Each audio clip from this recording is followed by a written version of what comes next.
On today's episode, we're talking about how to make decisions out of convictions instead of emotions, and then what it looks like to express those convictions through your leadership.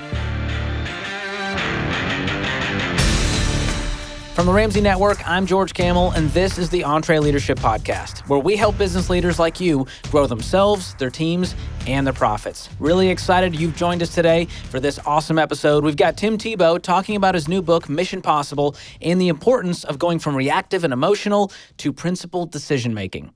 Now, Tim's got quite the resume, which I get into at the beginning of the interview. So let's just jump right into my conversation with Tim Tebow. Tim, it's so great to have you on the podcast. Thank you so much. I appreciate it. Thanks for having me. We just started it. Yeah, I feel like we've already had a lot of laughs and fun. That's what I try to do. I should have recorded that. I got to warm you up. Yes. Takes a lot. But now I'm ready. Tim, this gets to me because you're 34, I'm 32. We're both equally accomplished. You with, you've got the Heisman Trophy, 2-time national champ, 4-time national bestselling author, philanthropist, NFL football player, professional baseball player, movie producer, college football analyst, television host, and you're married to Miss Universe. One of the most relatable stories out there. Can you stop? When is enough for you? But seriously, which one are you most proud of? Out of all the accomplishments in your short time on this earth, which one do you go, that's it? I would say that probably what I'm most grateful for is the opportunity to, one, marry the love of my life and Demi, but then I'd say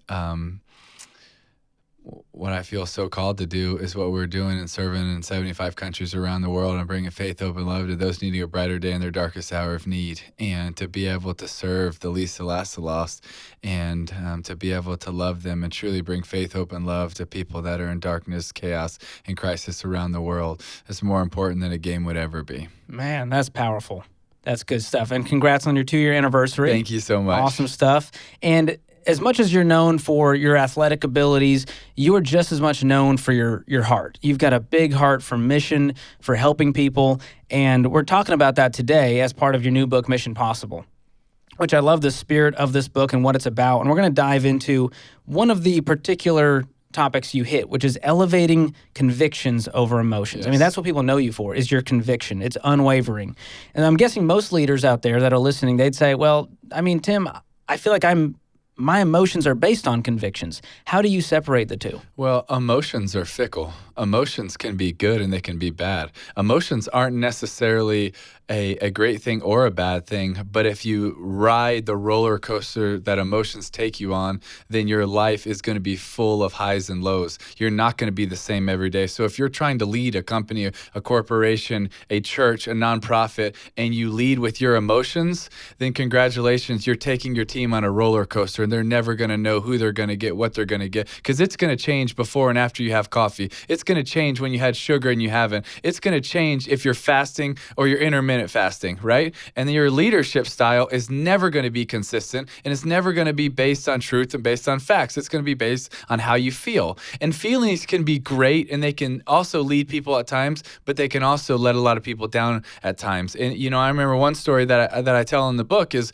when I go and I'm speaking at the Dallas Cowboys facility, and I walk in, and this place is unbelievable, and instantly, instead of letting my convictions lead me, I let my emotions get to me, because I'm thinking, holy crap, this is unbelievable. I never had a facility like this in any of the teams. I never had a weight room like this. Literally, their weight room for their fans is nicer than any weight room that I've ever had in my entire life. Like, it is unbelievable. And what starts to happen is my emotions start getting to me, and I'm focusing on all the things that I don't have, I wish I had, or the places I wish I could have been or wish I was, rather than the things that I do have and what I'm grateful for. And when your emotions lead you, it can also lead to a lot of insecurities, a lot of bitterness, a lot of jealousy, rather than my convictions of choosing to be grateful for where I am, for what I have, and the opportunity I had that night. And it didn't change. All day I went through that until I'm getting ready to go on stage that night.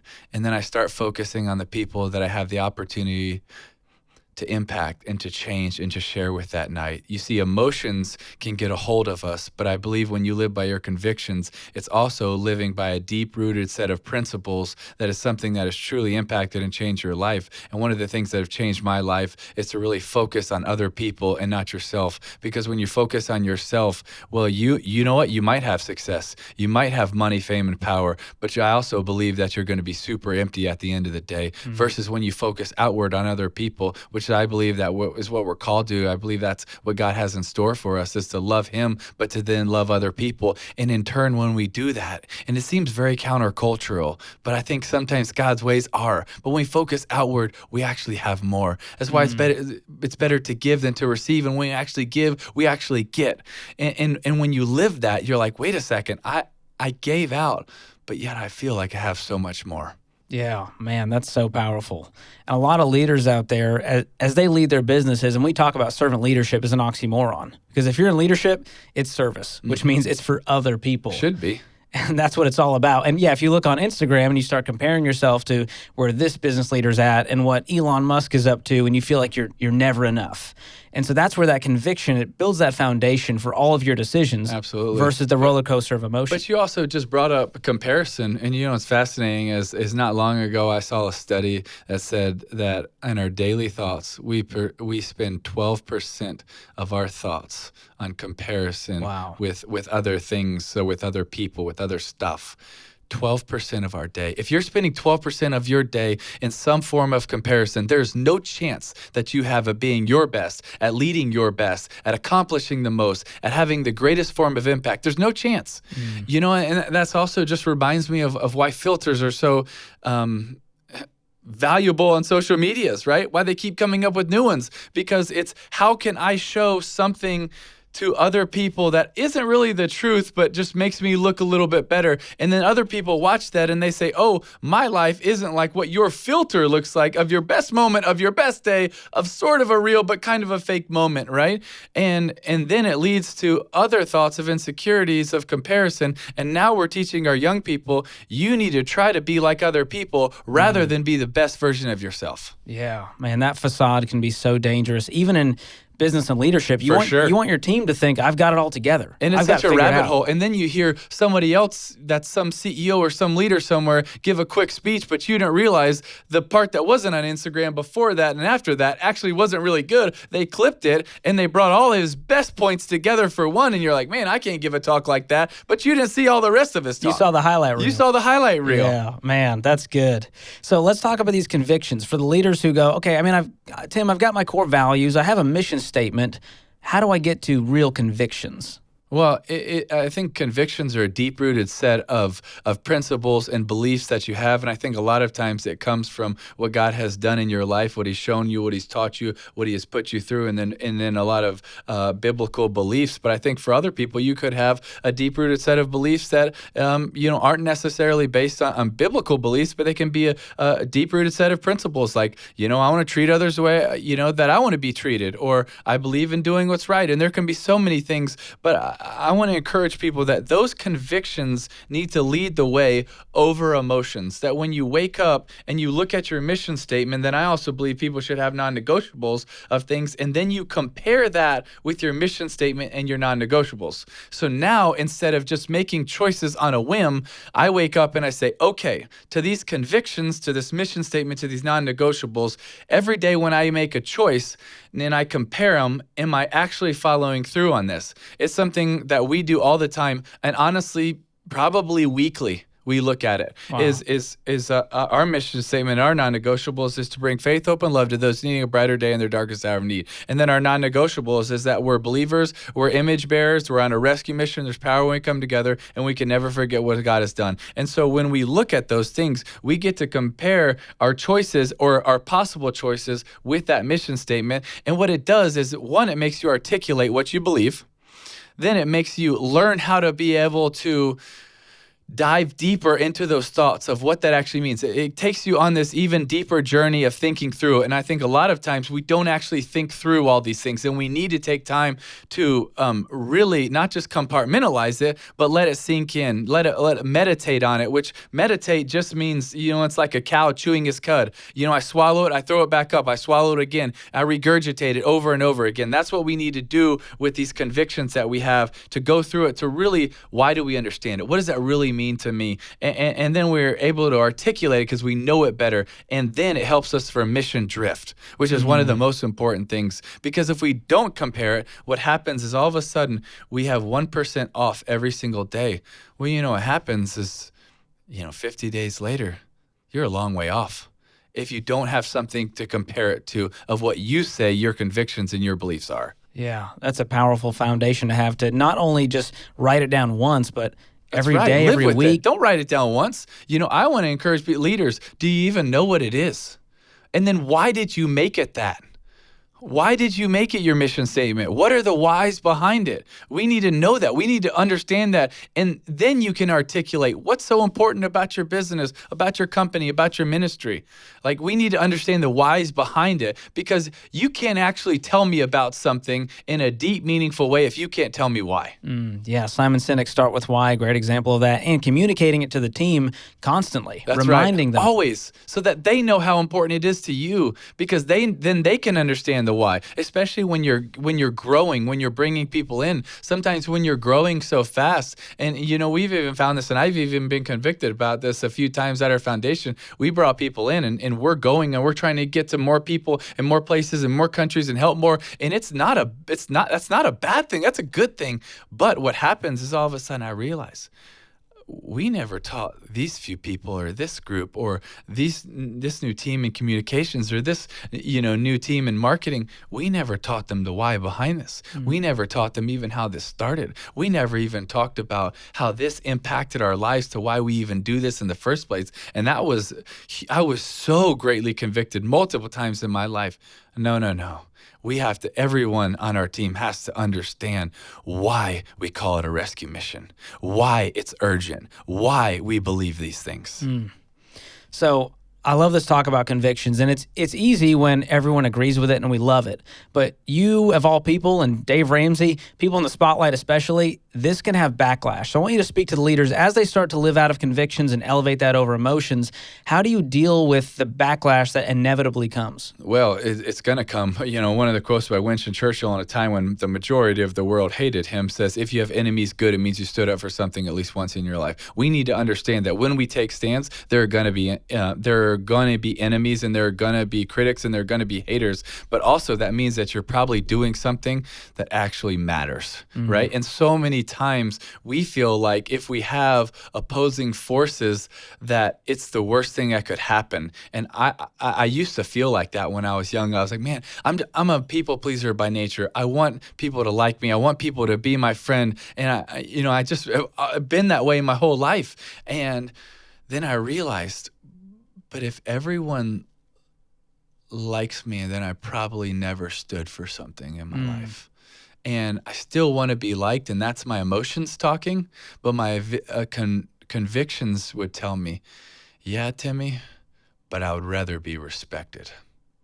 You see, we live in a society that so many things are about likes. Social media is about likes. You give a talk and it goes out there. How many likes do you get? Because we identify identity with likes, value with likes, worth with likes. What if you switched it from liked to respected? What if you switched it from liked to purposeful? How many people click on that, right? What if we switched our mindset, and honestly, sometimes our heart posture, from not worrying about how many people liked it, but focusing on how many people actually respected why we did it? Because it's a totally different mindset. And I tried to really make that switch in my own heart. One, because I thought it was needed for me to actually live out my convictions. And two, because I realized how much more impactful and how much deeper it is. You see, likes come and go based on things that people in the moment, in the whim, in their emotions click on. Oh, yeah, nice. but then all of a sudden, you throw a pick, unliking him, unfollowing him. But if people respect you because of your integrity, your character, of who you are, of not just something that you do in the moment, but who you are over the long term, now that is a lot harder to earn, but it's going to last for a lot longer. And that is something that I made the heart posture switch and the mindset switch to try to earn people's respect, because I believe that we could all come together and have conversations, and almost every single one of us, if we talk long enough, we're going to disagree on certain things. My dad, who's my biggest hero and role model in the world, when we sit down long enough, we're going to disagree on things. And he's literally my biggest hero, my biggest role model, one of the people I love more than anyone else on the planet. And yet we're going to disagree. So when did disagreeing on something become the worst thing? Yet so many people, because of politics or faith or other things, can't even sit in a room and have a conversation because they disagree on one thing that they think is everything, but that's because they're leading with their emotions, not leading with respect for humanity, respecting for other people and earning people's respect. They're leading with this maybe important thing, but in the grand scheme, not necessarily everything. And I think that that affects our ability to have deep-rooted relationships, because we're leading with how emotional we are about one thing rather than to get to know people and know the why behind it. And if we did that, then I don't think it would be the same cancel culture. I don't think it would be the same you said this, so we're instantly going to throw you out because of that. I think that is something that is so dangerous. It's dangerous to society. It's dangerous to communities, because we're living a surface level relationship based life rather than we're actually getting to know people, because we're not condemning them for one thing. We're getting to know them for who they are. Wow. That'll preach. Yeah, we've gotten to where you have to be on the furthest extremes. And if you're not with me, you're against me and you're dead to me and we can't be friends. But learning how to have those convictions to where I can go, hey, Tim, I don't agree with your decision, but I know your character, I know your integrity, I know your convictions, and therefore I still respect you. Or it's saying, hey, I don't really know your integrity, I don't know your character, I don't know your intentions, but I want to spend enough time so I can get to know you and find out more about you and why, so I can maybe learn more about that integrity, about that character. And I don't want to condemn someone before I build a relationship, and I don't want to condemn someone after I build a relationship, because we're not called to condemn. We're called to have a relationship. We're called to love. We're called to serve. We're called to help. So even if I disagree with them, and even if I don't trust them, I can still build a relationship with them. And that's where I feel like we have missed the mark too many times. And unfortunately, I probably missed the mark too many times. Well, as business leaders, going through a pandemic, you can imagine all the times someone questioned a decision, was angry about a decision that a business leader made. It's been a tough time to be a leader these last few years. And so having those convictions is so important, to where you can still sleep at night knowing you did the right thing. That's right. Based on those convictions. And you did the right thing for the right reasons, the right way. And I believe that's one of the better definitions I've ever heard of integrity. Is and something that's so important to me. But I also think when you earn as a leader, when you earn people's respect, then when you share a vision, right, which most leaders I think you need to do, is you need to share a vision. Even if they don't fully understand the vision, they can trust the why behind it. And now when someone else can't fully see the vision, they can still follow. Even though they can't see it, even though they don't necessarily understand it, they can trust you. And that's important for what leaders could have. That's huge. That's how you become a leader worth following. That's right. Man, this is good stuff. Well, I'm super pumped about your new books, multiple, because not only do you have Mission Possible, but you got a new kids book, with Bronco, under the same name. So what is your heart for people, and especially for leaders, to get out of a book like this? My heart for people, especially leaders, is I believe one of the greatest forms of tragedy is to be successful in everything that doesn't matter. And I don't want to look back at the end of my life and say, I was fortunate to be successful, but none of these things mattered. and I want people to know that they have a mission in their life, which gives them purpose. And I want them to know that it is possible, which gives them encouragement. And then I want them to understand that every single one of us, we can truly have a life that counts when we focus on other people and not ourselves, when we focus on the why we were created, when we focus on the how we were created, and then we focus on the gifts that we were given to serve and love other people versus just what can I get. And so if you're a leader out there that's running a company, hey, listen, I hope that you're successful. I really do. I want people to be successful, but man, I hope more than just successful. I hope you're significant. I hope your company is significant. I hope it has significance, right? And so if all you're doing is you're building and gaining stuff at your company, maybe you should look and say, you know what, we're gaining all this stuff. How can we turn into significance? Because I do believe it's possible to turn success into significance. So if you're a company that's making a lot of money, cool, but what are you doing with it? If you're a leader that's making a lot of money, cool, but how are you leading other people to give it away, to transfer it, to love, to support? Well, hey, if you're leading a company, hey, and it's doing great, congratulations, that's awesome. But how are you leading in ways to help be able to transform your community? How are you leading in thoughts to be able to build more for your community? Hey, congratulations, your company's doing good, but at the end of the day, are you going to be like, man, look at this, I built this company, we made money? I don't think so. I've talked to a lot of people on their last day on earth. I have a lot of people in death rows, a lot of people in hospitals, a lot of people in their last moments. And very rarely do you ever hear them say something like, man, I'm so glad I was successful in that. But what they do look back on is the moments that they did or they didn't have significance, have meaning, have purpose.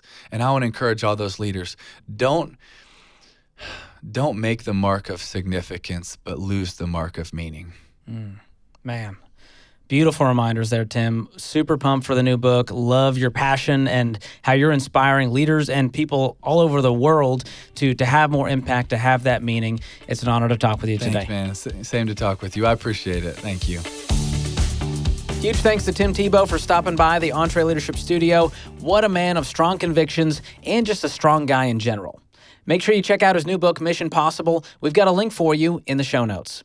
Now, Tim talked about how the leaders worth following make decisions out of convictions. And to take it a step further, how can you integrate those convictions into your everyday life and make them part of your leadership and personal brand? Well, to talk about that, I'm going to sit down with Tim Newton, our Senior Creative Officer here at Ramsey Solutions. And we're going to talk about the connection between convictions and personal brand. Tim's also going to share a framework that can help you convert those convictions into habits. Let's get to it. Tim, welcome back to the podcast. Hey, thanks for having me, man. We thought of you for this episode because I can't think of anyone more passionate about beliefs and convictions and using those to express a great brand. Yeah. And we're channeling that for leaders today. Yeah. Well, I appreciate you having me. I do care a lot about that. I think it's extremely important. I know sometimes we talk about personal brand, and personal brand sounds like this fluffy thing that doesn't matter much. But I mean, it matters a lot. It matters a whole lot. So I'm glad you had me on here talking about it. Yeah. Well, you walked our entire leadership team here at Ramsey through an awesome exercise around personal brand for leaders. Mm-hmm. And the foundation of that exercise is your unique beliefs and convictions. Yeah. Why do you start there? Well, It's really important because you need to understand what matters the most, because everything has to branch out from that. When you don't really pay attention to it, then you're going to just start floating with the wind. And we don't trust people who sway with the wind. We don't trust those kind of people. We respect the people who know what they stand for and that their actions reflect that. And another reality, though, is that if you are just living life, but the way that you're living, your actions aren't reflecting what actually matters, you end up with a ton of stress and anxiety. And if you don't really pay attention, you don't even know why you're stressed and anxious. But it's because you're not living in the flow of what really matters. You're going against it. You're going against that grain. And you don't want to do that, and especially as a leader, because we have a hard time following leaders like that. So we've got to be aligned with who we are, what actions we take, and then what people out there, our team, our customers are seeing in light of all of that. But if you don't know who you are, then you have nothing to base all of that off of. Exactly, yeah. That's like I good. said, you don't want to sway with the wind. So what are some ways a leader expresses their convictions through their personal brand? Because there's a lot of $10 kind of words in there. What does that look like in reality for a leader? Well, I know Tim Tebow, he was talking a lot about emotion and the difference between emotion and conviction. And I'm so glad he talked about that, because there is a big difference. We live 98% of our life in emotion. Did you know that? I didn't. Is that science? Yeah, there are two different parts of the brain. There's an experiential part of the brain, and there's a logical part of the brain. And we only live in that logical part for 2% of our life because it takes a lot of work to do. It makes sense why we make so many terrible decisions. It does. But that's the thing. If we're living all in emotion, just like Tim was talking about, your emotions are going to change all the time, but we react. Like when you're a baby, you have emotions. You're able to take stuff in. You're not really using logic yet, But as we get adults, we understand to use logic. But conviction, if you pay attention to your conviction, it takes logic to understand what that stuff is. But if you're living by emotion only without understanding that logic, then you are going to change depending on where your emotions go. And so the key is understanding what are your convictions and then understanding how to get your emotions to respond correctly based on those convictions. And that's what you have to figure out how to do. You have to figure out how to take this is what matters and do the actions that reflect it, but there are systems you can put in place that make your emotions respond correctly. And it's important that you do that, and it's important that you do that to express it in a way where people understand your convictions through your actions. So my takeaway here is, babies, get some conviction. All right? Yeah. Come on. Yeah, come on, babies. What's wrong with y'all? That's powerful to have that foundation there and then do the hard work of actually living that out to reflect it. Yeah. So the best brands, the best leaders I can think of, they're very clear on where they stand and who they are, what their convictions are, their values. Why do you think that our teams, our customers are drawn to that level of clarity?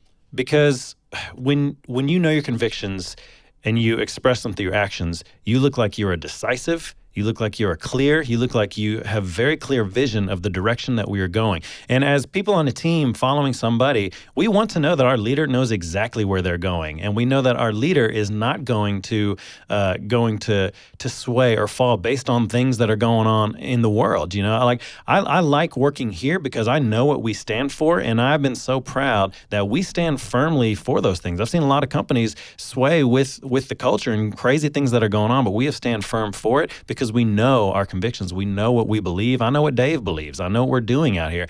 And I trust that, and I follow that. But we look decisive, we look clear in our vision, and we all know where we're going because of those convictions. Yeah, that's a powerful reminder. Dave Ramsey is a great example of that. Our friend Donald Miller, he says, if you confuse, you lose. And that our brains are just craving that clarity. I mean, you get frustrated on a website because it doesn't make sense, or you're reading a book or whatever it is. And so our brains just want to understand what it is to make sure that we're aligned with it. Yeah. And that causes a lot of happy customers, right? Yeah, we know where Chick-fil-A stands. Yeah. And so we're happy to go there, and we're going to get a consistent experience because of their convictions. Yeah, and that's really important you say consistent. Consistent is a very key word. When you know your convictions, you know how to be consistent, and we trust the people who are consistent. We don't trust the people who we don't know what they're going to be like the next day. Yeah. But you don't know if your convictions, your emotions are going to make you change all the time, and there's no consistency, which equals lack of trust.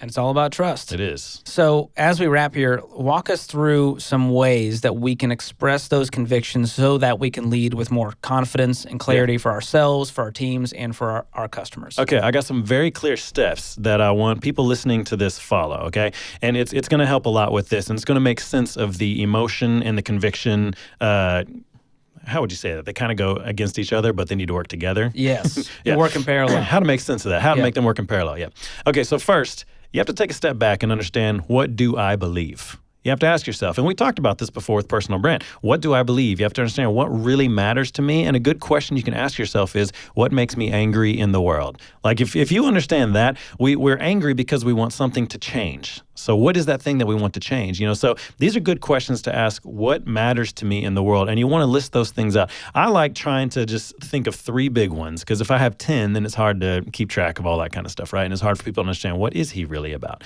But try to come up with 3. Second, after that, I want you to start thinking of, what are actions that I can take that reflect those values? Another way that you could think about this is thinking, what am I for? And less, what am I against, right? So the key about this is, when we start focusing on what we're against, what that ends up making it is about us, right? And we, I remember Tim, he was talking about how how we need to build trust with people, and we need to include people and not separate, not be divisive. A way that you can do that is focusing what am I for and not necessarily what am I against. And so start taking those values and say, I am for this, I am for this, I am for this.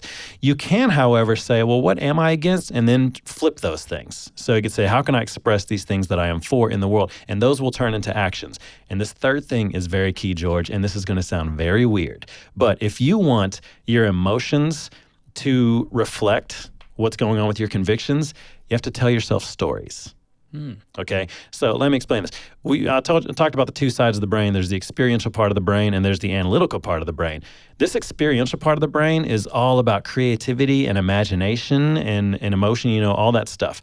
And the analytical part is about thinking deeply. The convictions live a lot in the thinking deeply. You have to think about that stuff. But one way you can connect the two is telling yourself stories. Stories are very creative. So what I want listeners to practice doing is when they're in their drive to work in the morning, tell yourself a story of how you are expressing your convictions in your day. Like just tell yourself a story of what that looks like. Picture yourself at your desk talking to a team member and y'all are experiencing something about your convictions. Tell yourself stories, because once you start telling yourself those stories, then those are the things that start processing that experiential part of the brain, which starts hitting your emotion. Once you do that, it's these experiences you have in your head make the emotion just instinct on how you're living your life. So those are three things I want you to do. Very simple. One, just list out what are my convictions.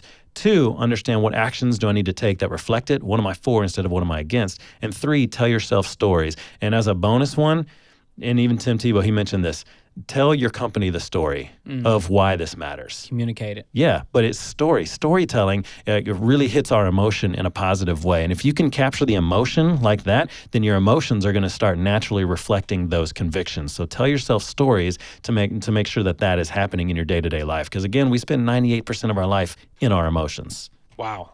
Well, Tim, I hope you can stick around to pick up all the mics you just dropped. Thank you for bringing so much wisdom in such a short amount of time to all of our leaders listening. Love your passion. Love the way that you lead your team with such conviction and emotion to make the impact out there that we want to see happen. Always great having you. Appreciate it, man. Thanks. Happy to be here. Like Tim Tebow mentioned, you've got to have a personal mission statement that clearly states your convictions. And to help you get started, our team has put together the Mission Statement Mapper, which will make it easy for you to craft that personal mission statement. So if you don't have one or you want to revisit yours, just download this free PDF with the link in the show notes.